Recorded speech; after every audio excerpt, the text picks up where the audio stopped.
Welcome to Silva Linings Playbook. NFL Week 14 is in the books, and the playoff season is upon us. Let's talk about it.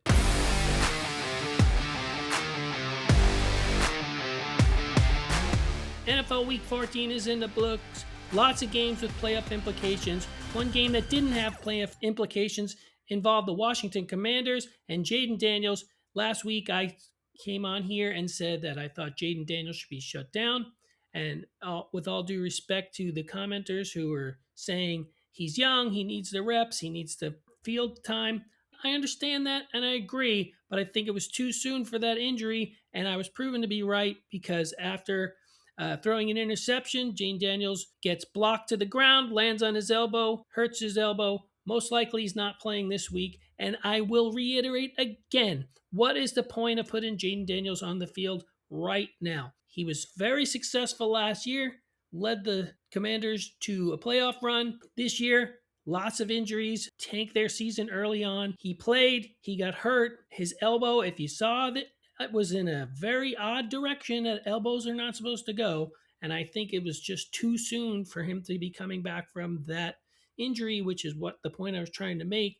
And what do you gain by putting him on the field? You're not going to make the playoffs. You're not going to do anything other than get him potentially hurt again, which is exactly what happened. So I will repeat myself and say, please, Washington Commanders, ownership, coaches, Jayden Daniels is your future. He's a good quarterback. Shut him down for the last few games. There is absolutely no point. Let Marcus Mariota play. I don't want to see Jayden Daniels take the field and get hurt in a pointless game. There's no playoff implications, no reason for him to be on the field. On the other hand, there was a game with the Colts and the Jaguars where there was playoff implications. Daniel Jones already playing with a broken left leg, which is insane to me just to even think that he's going out there. But I get it. They didn't really have any backups there to rely on. He's playing well, but he's on one leg, and the defenses were able to key on Jonathan Taylor and shut him down because Daniel Jones was no threat to run because of his broken left leg. Well, now he tore his Achilles. He's done for the season. If you saw it, you knew it. He knew it the second he hit the ground. He took his helmet off. He slammed it on the ground a couple of times, and you just knew because we've now become so accustomed to seeing these guys tear Achilles tendons in games that you knew the reaction and where he grabbed and the way he hit the ground and couldn't stand up. You knew exactly what happened. I didn't have to wait for an MRI or a news report. I recognize the signs and the players' reactions when that injury occurs, and I feel heartbroken for Daniel Jones.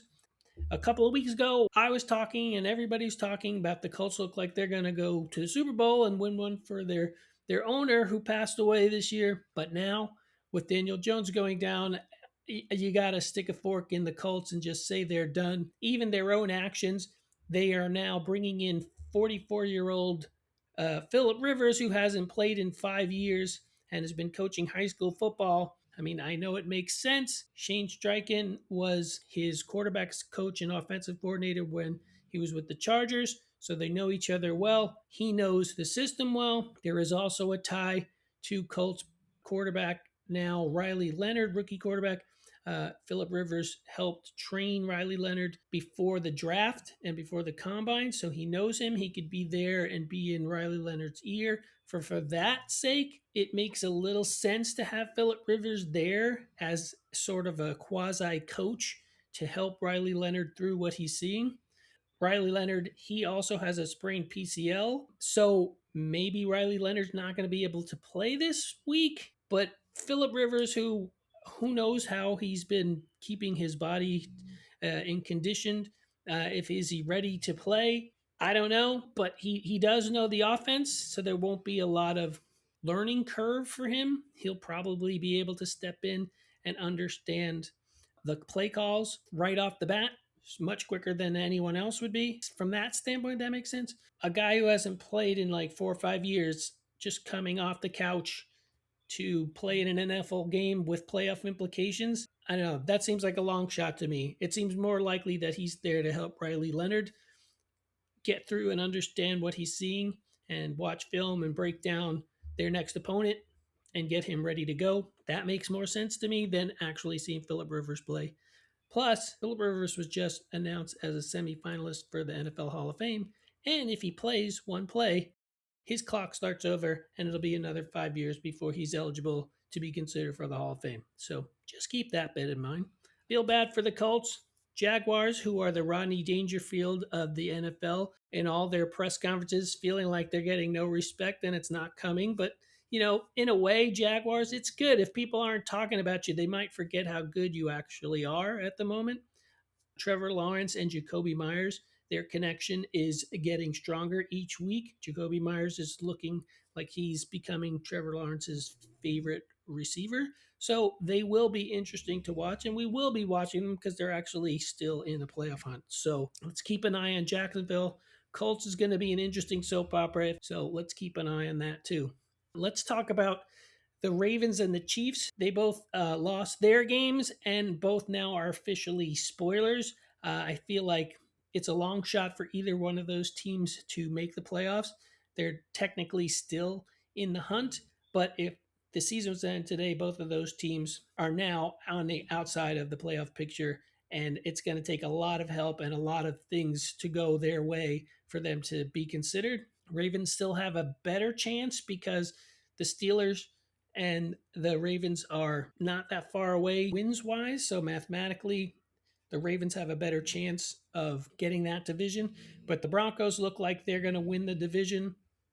And the Chargers have 9 wins now after beating the Eagles. So the Chiefs' season is, for all intents and purposes, over. People who have Chiefs fatigue are going to be happy about that. But I also don't think, the other hand, people are like, well, the Chiefs need to be in the playoffs because you got to beat the Chiefs to get through them to make it to the Super Bowl for it to be legitimate. Sort of like when Michael Jordan was with the Bulls and the Houston Rockets won the year that Michael Jordan was playing baseball. It was like put an asterisk next to their title because they didn't have to go through Michael Jordan. In this case, I feel like teams who are still vying for the playoffs, like Houston, well, they've beaten the Chiefs in the regular season. The Bills beat the Chiefs in the regular season, so they did go through them. Yes, they didn't beat them in a playoff sense, but they beat them in the regular season, and the Chiefs don't look like mathematically they're going to be able to make the playoffs. So their season looks like it's over. The Ravens, I don't know. I feel like something's wrong with Lamar Jackson. I know he was hurt. He's back from injury, but he just doesn't look like himself. He's not using his legs and scrambling and avoiding sacks and the defenses like he usually does. Something's wrong. I don't think they're telling us about it. I think he's trying to play through something. And I think at the end of the year, we're going to find out he's going to go in for surgery for something on him that they're not talking about right now, and he's just trying to tough it out. If they don't win out, they have no chance at the division. The Steelers, they look good against the Ravens, but they're still inconsistent, in my opinion. So that division is still up for grabs, although the Steelers seem to have taken control of it and have their own destiny in their own hands at this point. So if the Steelers can continue to play the way they did against the Ravens this past week, they're going to make the playoffs. And all the talk about Mike Tomlin getting fired, even we were discussing it. Marcus and I were discussing it because, Marcus is a Giants fan, and why wouldn't you want a great coach like Mike Tomlin to coach the Giants? I think all that talk is going to go away now because Mike Tomlin always seems to win 10 games and they always seem to make the playoffs. They might not win a playoff game, they might not win a Super Bowl, but they're always in the playoffs. And it's hard to fire a coach who keeps getting your team to the playoffs every year. So I think the Steelers organization loves Mike Tomlin. And if Mike Tomlin does wind up leaving the Steelers anytime soon, it's going to be on his decision because they don't seem like they're looking to get rid of them. And all the reporting that I've been hearing and reading says the same thing. As great as it would be for Giants fans or somebody to get a coach with the pedigree of a Mike Tomlin, I think Mike Tomlin going and beating the Ravens this week, helping them gain control of that division and most likely get a playoff spot. He's going to be in Pittsburgh next year, unless he doesn't want to. That's the only way he's leaving. So we'll see what happens the rest of the way. My question about the Houston Texans, can they win the Super Bowl? They beat the Chiefs pretty soundly. Their defense dominated them. Their offense even did some things. CJ Stroud's coming back from injury now, his second game, starting to get it going. Woody Marks had a big game against the Chiefs running the ball. If their offense can catch up to their defense seems to be on a championship level type of defense, the way they're just flying around the field, shutting everything down. They have a Super Bowl defense, but do they have enough offense to win a Super Bowl? I'm not sure if it even is a good test with the Chiefs this week because the Chiefs are not the Chiefs anymore. I don't know why. They're not injured. They've got all their guys back, and they still don't look right. I mean, their offensive line is decimated. They had 3 guys out this past week and lost a 4th on the very first play of the game. To me, that just summed up the Chiefs season. It's just like bad luck and bad injuries, bad timing, and it's hard to overcome that. Like Patrick Mahomes doesn't have an offensive line. He's running for his life. They can't run the ball because they're down to second and third string linemen. It's been a tough season for the Chiefs, but Houston is looking like a championship defense for sure.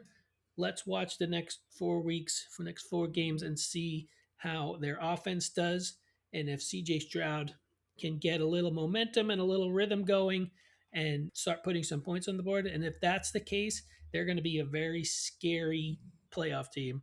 The next game I want to talk about is the Bills and the Bengals. The Bengals, it was a must win for them to even have a shot, as long as that shot may be, to make the playoffs.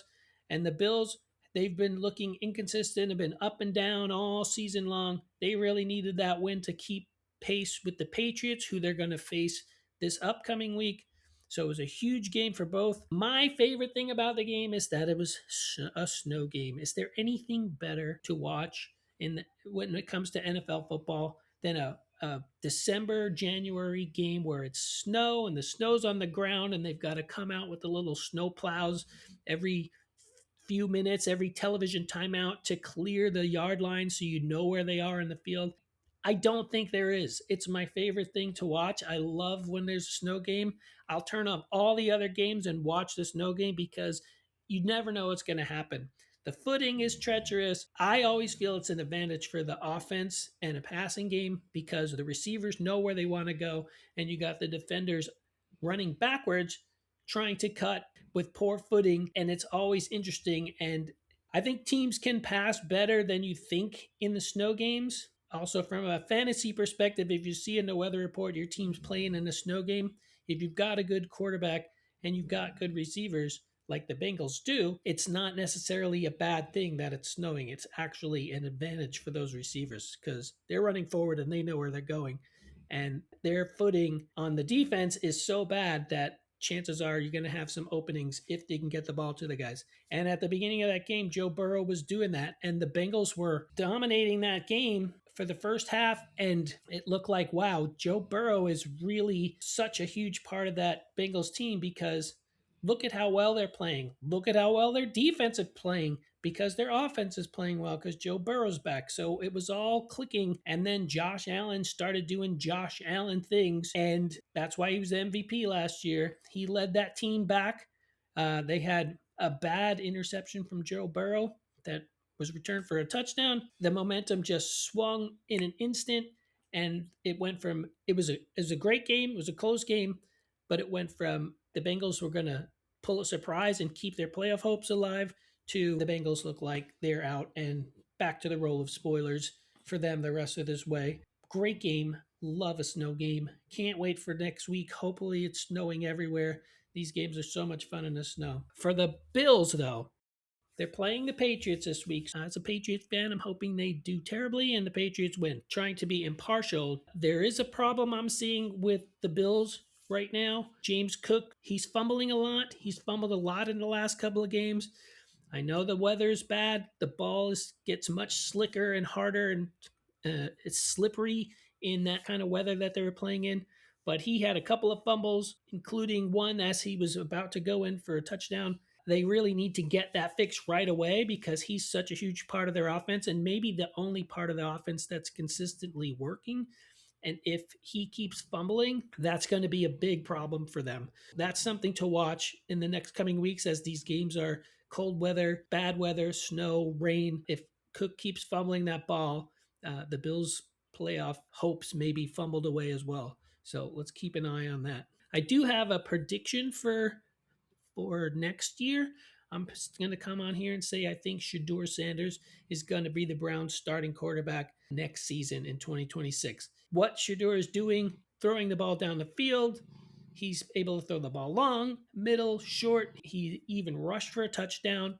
He's seeming to do things that neither Joe Flacco or Dylan Gabriel were able to do this season. Just from looking at the way he's getting his teammates involved, including fellow rookie tight end Harold Fannin, who's going to have a bigger role because it looks like David Njoku hurt his knee in that game. I feel like Shador is showing enough that he should be the guy in 2026. There's still a couple games left for them to play and a lot for him to prove and to improve on. But what he's able to do, he definitely had his best game of the season so far. He threw for almost 400 yards, and he looks like he knows how to play quarterback. Again, that's my prediction right now. Shador Sanders is going to be a starting quarterback for the Browns in 2026. Who knows? But the way it looks to me, just watching him play, he looks like he's playing a better brand of quarterback than anybody else they've put on the field this season. And Lord knows, 42 quarterbacks since they moved back to Cleveland. That's way too many quarterbacks, and it would be nice to see the same quarterback play for the Browns for more than half a season or one season. We'll see, but that's my prediction. Shador Sanders, starting quarterback for the Browns in 2026. Another prediction I got for you: Jackson Smith-Njigba will break 2,000 yards. I know he had a slow down game last week. They got themselves rolling again this week, and the connection between him and Darnold is so solid that I see it as a real possibility that he's going to break that 2,000 yard barrier and do something that's we've never seen before in the NFL. The Bears and the Packers, one of the oldest, if not the oldest, rivalry. I think it's like their 212th game playing each other this past week. Ben Johnson said he loved beating Matt LaFleur twice a year as the offensive coordinator of the Lions at his press conference where he accepted the job for the Bears. So this is their first meeting, and boy, Matt LaFleur said, "You do? You like beating me? Well, not this week, pal." And the Packers beat the Bears, took control of that division, that stinking tie in their record. It's going to irk me the whole rest of the way. But the Packers are now in first place in that division. The Bears are right there with them. They play again in a couple of weeks. If the Packers can win that one as well, they're going to win that division. The Bears will make the playoffs, but this is going to be an interesting rivalry. Both of these coaches are young. Both of the quarterbacks are young. They've got good teams, good offenses, although the Bears' passing game is still not quite where it needs to be. But they can run the ball, which is great this time of the year. I'm looking forward to the next matchup in a couple of weeks between the Bears and Packers because it's going to decide the division. And let's go back to the Thursday night game. The Cowboys, their season now looks to be over after the Lions, who desperately needed a win, went in there and beat the Cowboys. It's a long shot, although the Eagles losing to the Chargers on Monday night keeps the Cowboys' slim playoff hopes alive. The only way the Cowboys make the playoffs is if they can win their division. So if the Eagles, who still are floundering on offense, although Saquon Barkley finally had his best game of the season, which we've all been waiting to see, Jalen Hurts maybe had the worst game of his career with 5 turnovers, I believe. It was crazy, including 2 turnovers on one play. If you saw that, that was one of the wildest things ever. An interception that got fumbled and recovered and then fumbled and recovered by the defense. It was crazy. And the referee's announcement after that play explaining exactly what happened was maybe one of my favorite things of that game last night because it was just such a wild play. But if the season was to end today, the Lions are still not in the playoffs, so they need to keep on winning these next couple of games and hope for some losses from the teams that are in the playoff hunt. If the Eagles can win a couple more games, the Cowboys, they're not making a wild card right now, but they still have a chance because the Eagles aren't playing well. So we'll have to see how the NFC East shapes up. The Chargers did what they had to do to keep pace with the Broncos in the AFC West. They're in second place there. Justin Herbert playing with his broken left hand, which that's one of those things where you understand why this guy is playing hurt with a broken hand, because they're in the playoffs at the moment. They need Justin Herbert to be in the playoffs. They got Amari and Hampton back last night, who looked pretty good and scored a touchdown, scored the first touchdown for the Chargers. So if they can get Hampton back and in shape, and they can start getting some of their offensive linemen who've been injured back, the Chargers, they have an explosive offense, and their defense looked pretty good last night against the Eagles. The Chargers might be a team you don't want to face in the playoffs, especially if they start getting healthy. But again, I understand why Justin Herbert with a broken hand is playing in that situation. They have something to play for. Unlike what I started with talking about Jayden Daniels, who the Commanders have nothing to play for. So, Justin Herbert, protect your hand. Jayden Daniels, sit down, watch the rest of the season, get healthy, come back stronger. I just don't want to see this guy getting hurt, because he is one of those exciting players that you want to see for years and years. I would hate it for him to have his career sidetracked by an injury that didn't need to happen. But I don't want to go back talking about Jayden Daniels anymore. That's it for me. That's it for now. Thanks for watching. Don't forget to like and subscribe. Get your lineups set for your fantasy playoffs. Thanks for watching. I'll see you guys in the next episode.